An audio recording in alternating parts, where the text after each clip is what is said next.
कार्तिक और नेहा एक नव विवाहित जोड़ा है जिनकी शादी को अभी कुछ ही वक्त बीता है, लेकिन बाहर से सामान्य दिखने वाली इस शादी के पीछे का सच बेहद डरावना है। बंद दरवाजों के पीछे कार्तिक एक हैवान है जो हर दिन अपनी पत्नी नेहा के साथ मारपीट करता है और उसकी मर्जी के खिलाफ उसके साथ शारीरिक संबंध बनाता है। बेचारी नेहा खामोशी से यह सब अत्याचार सहती रहती है और अपना दर्द किसी से साझा नहीं करती। असल जिंदगी में नेहा एक कोचिंग सेंटर में पढ़ाती है, जबकि कार्तिक एक कॉर्पोरेट कंपनी में नौकरी करता है। कार्तिक का काम के प्रति रवैया बेहद खराब है। इसी वजह से एक दिन कंपनी की एचआर उसे नौकरी से निकालने की चेतावनी देती है। अपनी गलती सुधारने के बजाय कार्तिक एक घिनौनी चाल चलता है। वह एचआर को एक प्राइवेट वीडियो दिखाता है जिसमें वह और कंपनी का बॉस साथ है। कार्तिक धमकी देता है कि अगर उसे निकाला गया तो वह यह राज सबके सामने खोल देगा। ब्लैकमेल होकर एचआर को मजबूरन पीछे हटना पड़ता है। इस घटना के बाद कार्तिक अपने ऑफिस के दोस्तों के साथ एक बार में जश्न मनाने जाता है। वहाँ शराब के नशे और हंसी मजाक के दौरान उसका एक दोस्त कार्तिक की पत्नी नेहा को लेकर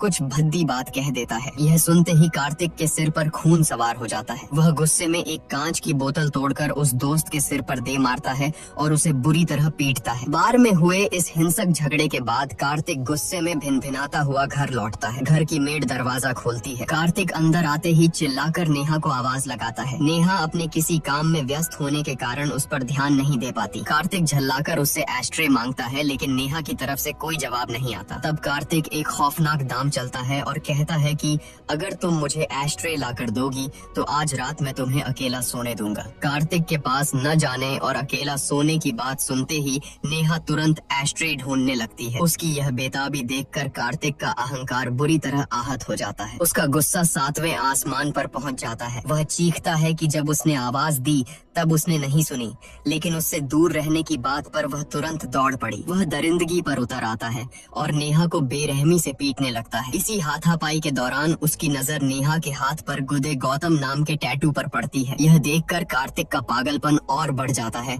और वह चीखते हुए पूछता है कि क्या वह आज भी गौतम से प्यार करती है। कार्तिक के जुल्मों से टूट चुकी नेहा के पास फर्श पर पड़े होकर आंसू बहाने के अलावा और कोई चारा नहीं था। अपनी इस नारकीय जिंदगी और दर्द के बीच वह बेबस होकर अपने बचपन की यादों में खो जाती है। असल में गौतम नेहा के बचपन का दोस्त था। दोनों पड़ोसी थे, साथ साथ स्कूल जाते और घंटों एक दूसरे के साथ खेलते थे। नेहा का बचपन बहुत दुखों भरा रहा था। जब वह बहुत छोटी थी तभी एक हादसे में उसके माता पिता का देहांत हो गया था। उसके बाद वह अपनी नानी के साये में पली बढ़ी, लेकिन किस्मत को शायद कुछ और ही मंजूर था। कुछ समय बाद नानी भी चल बसी। इस घटना ने मासूम नेहा को अंदर तक तोड़ कर रख दिया। नानी के निधन के बाद रिश्तेदारों ने फैसला किया कि नेहा अब गांव छोड़कर अपने मामा के साथ शहर जाकर रहेगी। यह खबर सुनकर गौतम बेहद उदास हो गया। नेहा भी अपने इकलौते दोस्त गौतम को छोड़कर शहर नहीं जाना चाहती थी, लेकिन उन दोनों बच्चों के पास हालात के आगे झुकने के अलावा कोई विकल्प नहीं था। विदाई के वक्त गौतम ने नेहा से एक वादा किया कि जब मैं बड़ा हो जाऊंगा तो तुमसे मिलने शहर जरूर आऊंगा। नेहा शहर चली गई। वे दोनों अक्सर फोन पर बातें किया करते थे, लेकिन वक्त बीतता गया और गौतम अपना वादा पूरा करने आज तक कभी शहर नहीं आया। कहानी वापस वर्तमान में लौटती है। फर्श पर पड़ी नेहा अपने उसी बचपन के दोस्त गौतम की यादों में खोई हुई थी। अगले दिन कार्तिक का क्रूर बर्ताव फिर शुरू हो जाता है। वह जबरदस्ती नेहा को अपनी कार से कोचिंग सेंटर छोड़ने ले जाता है। रास्ते में वह नेहा से सवाल करता है कि क्या उसे कभी कार्तिक से प्यार नहीं हुआ। वह ताना मारते हुए कहता है कि जो गौतम तुम्हें हमेशा के लिए छोड़कर चला गया, आखिर तुम आज भी उस इंसान से प्यार कैसे कर सकती हो। नेहा इस सवाल पर खामोश रहती है। उसकी यह चुप्पी कार्तिक के अहंकार को फिर से ठेस पहुंचाती है और वह हैवानियत पर उतर आता है। वह कार में ही नेहा की मर्जी के खिलाफ उसके साथ जबरदस्ती करता है। अपनी हवस पूरी करने के बाद वह उसे कोचिंग सेंटर के बाहर उतार कर चला जाता है। नेहा असहनीय दर्द से कराह रही थी। वह लंगड़ाते हुए किसी तरह वॉशरूम की तरफ भागती है और वहाँ जाकर फूट फूट कर रोने लगती है। उसकी ऐसी दर्दनाक हालत देखकर उसकी दोस्त सौम्या घबरा जाती है और उसके पीछे पीछे वॉशरूम पहुंचती है। अंदर का नजारा देखकर सौम्या सन्न रह जाती है। नेहा के शरीर से खून बह रहा था। घबराकर सौम्या उससे पूछती है कि ये सब क्या है, तुम्हें क्या हुआ है। अब तक हर जुल्म खामोशी से सहने वाली नेहा का सब्र टूट जाता है। वह रोते हुए सौम्या को गले लगाती है और अपनी घुटन भरी जिंदगी का पूरा खौफनाक सच उसके सामने खोल कर रख देती है। वह गिड़गिड़ाते हुए सौम्या से विनती करती है कि मुझे कार्तिक से बचा लो, वरना वो एक दिन मुझे जान से मार डालेगा। सौम्या की आंखों में आंसू और दिल में गुस्सा था। वह तुरंत नेहा को अस्पताल ले जाती है जहां उसका इलाज होता है। सौम्या नेहा को समझाती है कि यह जुल्म अब बर्दाश्त के बाहर है और उसे बिना देर किए पुलिस स्टेशन जाकर कार्तिक के खिलाफ शिकायत दर्ज करानी चाहिए, लेकिन नेहा बेबसी से इनकार कर देती है। वह रोते हुए एक कड़वा सच बताती है कि कार्तिक कोई अजनबी नहीं बल्कि उसके सगे मामा का बेटा है। उसकी शादी उसी घर में हुई है जिसने उसे बचपन में अनाथ होने के बाद पनाह दी थी। नेहा कहती है कि अगर कार्तिक जेल गया तो उसके मामा जीते जी टूट जाएंगे और वह अपने मामा को यह दुख नहीं दे सकती। अस्पताल से दवाइयाँ लेकर नेहा किसी तरह घर लौटती है, लेकिन वहशी कार्तिक को उसकी हालत पर जरा भी तरस नहीं आता। वह फिर से उसके करीब आने और जबरदस्ती करने की कोशिश करता है, लेकिन इस बार नेहा का सब्र जवाब दे जाता है। वह उसे खुद को छूने तक नहीं देती और खौफनाक इरादे के साथ चेतावनी देती है कि अगर आज तुमने मुझे हाथ भी लगाया तो मैं अपनी जान दे दूंगी। नेहा की यह बात सुनकर कार्तिक एक पल के लिए रुकता है, लेकिन उसके चेहरे पर कोई पछतावा नहीं था। वह एक शैतानी हंसी हंसता है और कमरे से बाहर निकल जाता है। अगले दिन जब सौम्या नेहा से इस उलझे हुए रिश्ते की पूरी सच्चाई पूछती है तो नेहा उसे अपने अतीत के काले पन्नों में ले जाती है। नेहा बताती है कि जब उसकी नानी मौत के करीब थी तो उन्होंने मरने से पहले नेहा के मामा से एक आखिरी वादा लिया था। उन्होंने कहा था कि वे नेहा को अपने साथ शहर ले जाएं, उसकी परवरिश करें और बड़ी होने पर उसकी शादी कार्तिक से करवा दें, ताकि अनाथ नेहा हमेशा अपने मामा की नजरों के सामने सुरक्षित रहे। मामा नेहा को अपने घर ले आए और उसी दिन उन्होंने नेहा की कार्तिक से पहचान कराते हुए कह दिया था कि बड़ी होकर दोनों की शादी होगी। यह सुनकर कार्तिक बहुत खुश हुआ था, लेकिन छोटी सी नेहा ने इस बात को गंभीरता से नहीं लिया। हालांकि वक्त के साथ कार्तिक की यह खुशी एक खतरनाक जुनून में बदल गई। जैसे जैसे नेहा बड़ी हुई, कार्तिक एक मनहूस साए की तरह उसके पीछे पड़ गया। वह बचपन से ही नेहा को अपनी पत्नी और अपनी जागीर मान चुका था। वह हर पल उस पर पैनी नजर रखता था। अगर गलती से भी कोई इंसान नेहा को छू लेता तो कार्तिक जानवरों की तरह उसकी बेरहमी से पिटाई कर देता था। कार्तिक का यह साइको और जुनूनी रूप देखकर नेहा अंदर ही अंदर खौफ में जीने लगी थी। उसे समझ नहीं आ रहा था कि वह इस अदृश्य कैद से कैसे बाहर निकले। इसी घुटन भरी जिंदगी और खौफ के साये के बीच नेहा के लिए एक ही सहारा था, उसका बचपन का दोस्त गौतम। दोनों अक्सर फोन पर घंटों बातें किया करते थे। दूरियों के बावजूद उनकी यह मासूम दोस्ती धीरे धीरे प्यार में तब्दील होने लगी थी और वे दोनों एक दूसरे को चाहने लगे थे। लेकिन नेहा कार्तिक के खतरनाक मिजाज को जानती थी, इसलिए उसने गौतम और अपने इस अनकहे प्यार के बारे में अपने मामा और कार्तिक को भनक तक नहीं लगने दी। एक दिन अचानक नेहा की जिंदगी में जैसे दोबारा बहार आ जाती है जब गौतम उसके सामने खड़ा होता है। इतने सालों बाद अपने बचपन के दोस्त को देखकर नेहा की खुशी का कोई ठिकाना नहीं रहता। दरअसल गौतम के पिता की तबीयत काफी खराब थी और वह उनका बेहतर इलाज कराने के लिए उन्हें शहर लेकर आया था। उसका परिवार भी वहीं रुका हुआ था। गौतम के शहर आने से नेहा की जिंदगी में एक नई रोशनी आ जाती है। वह गौतम और उसके परिवार के साथ काफी वक्त बिताने लगती है। उसके घर वालों से मिलकर नेहा को उस अपनेपन का एहसास होता है जिसके लिए वह सालों से तरस रही थी। गौतम के प्रति अपने बेइंतहा प्यार को जाहिर करने के लिए नेहा अपने हाथ पर गौतम के नाम का टैटू भी बनवा लेती है। लेकिन नेहा की यह खुशी कार्तिक को रास नहीं आती। एक दिन जब गौतम नेहा को उसके घर छोड़ने आ रहा था तो कार्तिक की नजर उन पर पड़ जाती है। जलन और गुस्से से पागल कार्तिक बीच रास्ते में ही गौतम को रोक लेता है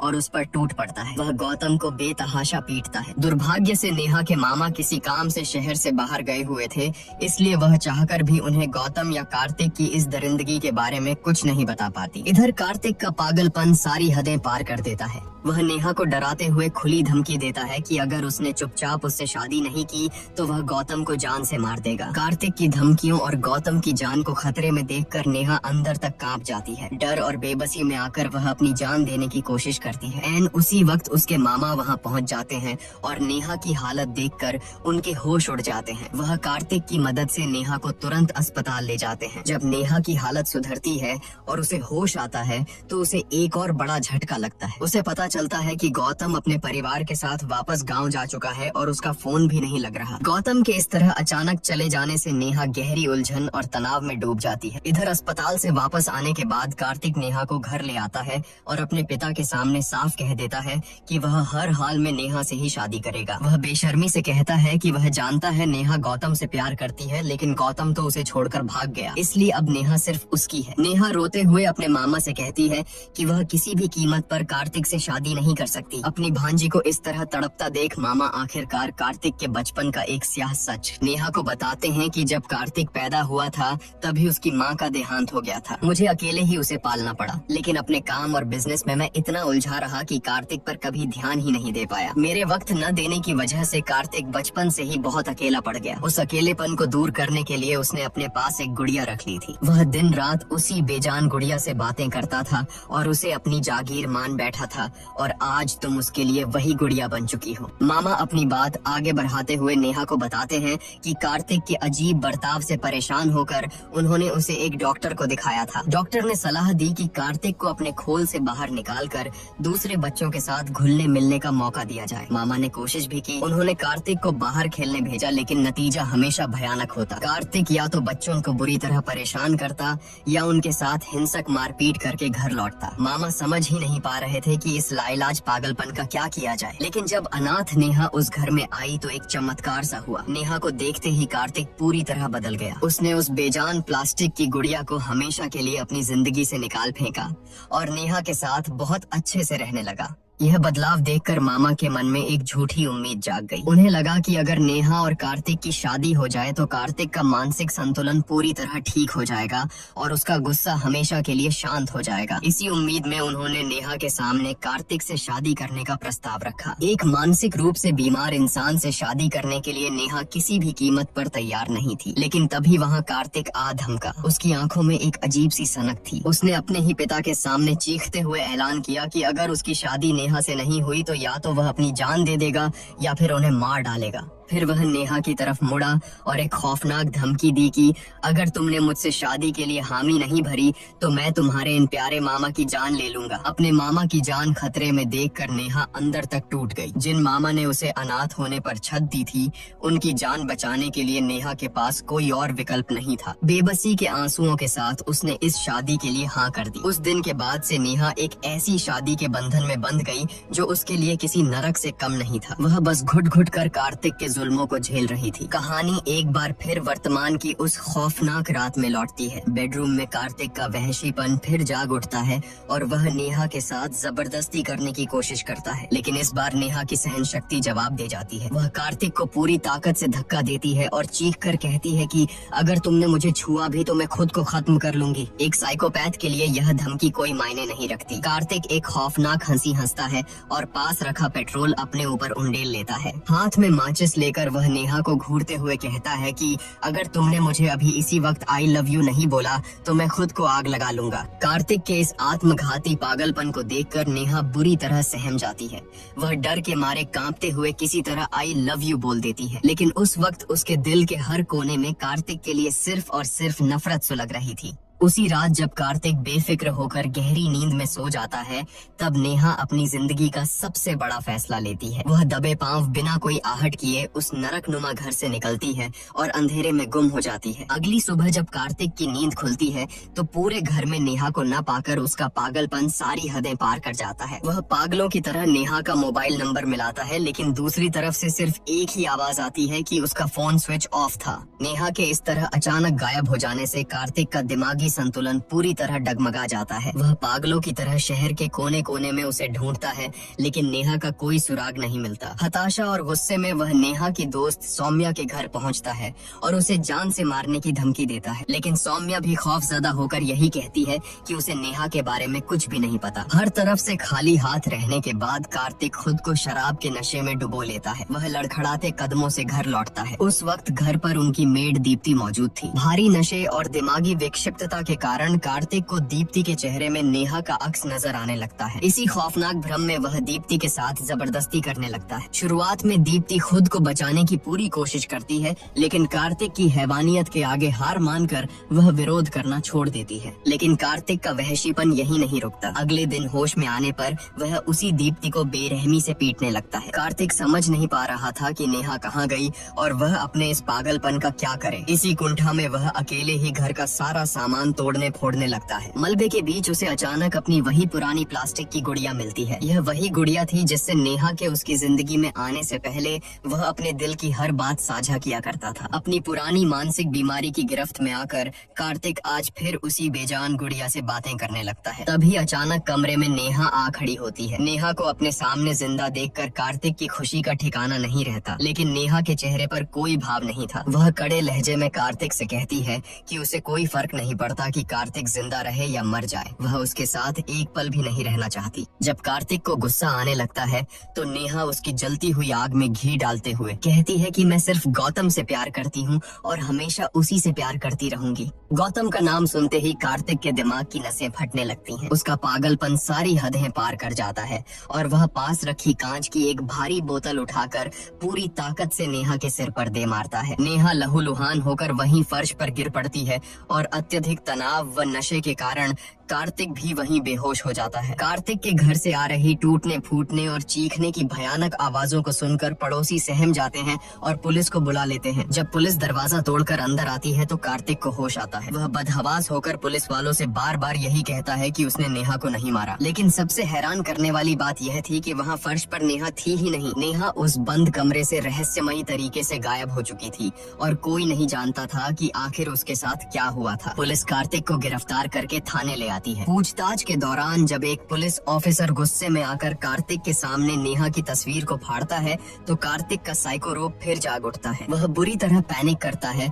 और लॉकअप में मौजूद सभी पुलिस वालों पर टूट पड़ता है। यहाँ तक कि वह इस केस की जांच कर रही पुलिस ऑफिसर प्रियंका पर भी जानलेवा हमला कर देता है। कार्तिक की इस हिंसक और पूरी तरह से विक्षिप्त हालत को देखते हुए कोर्ट उसे सजा सुनाने के बजाय पागल खाने भेजने का आदेश देती है। 6 महीने तक उस पागल खाने की सलाखों के पीछे रहने के बाद एक दिन ऑफिसर प्रियंका उससे मिलने आती है। प्रियंका को देखते ही कार्तिक उसकी तरफ बढ़ता है। उसकी आंखों में आज भी वही पागलपन और बेबसी थी और उसके होठों पर सिर्फ एक ही रट थी कि मैंने नेहा को नहीं मारा था। प्रियंका एक ऐसा सच उजागर करती है जो कार्तिक के पैरों तले जमीन खिसका देता है। वह कहती है कि कार्तिक ने नेहा को नहीं मारा था। नेहा पूरी तरह से जिंदा है और इस वक्त गौतम के साथ अपनी नई जिंदगी खुशी खुशी बिता रही है। प्रियंका खुलासा करती है कि वह नेहा और गौतम बहुत अच्छे दोस्त हैं। उसे नेहा और गौतम के प्यार के बारे में सब कुछ पता था, लेकिन अपनी पुलिस ट्रेनिंग के लिए उसे शहर से दूर जाना पड़ा था। जब वह ट्रेनिंग पूरी करके लौटी तो उसे पता चला कि नेहा की शादी कार्तिक से हो चुकी है। प्रियंका बताती है कि गौतम ने नेहा को धोखा नहीं दिया था। जब गौतम के पिता अस्पताल में भर्ती थे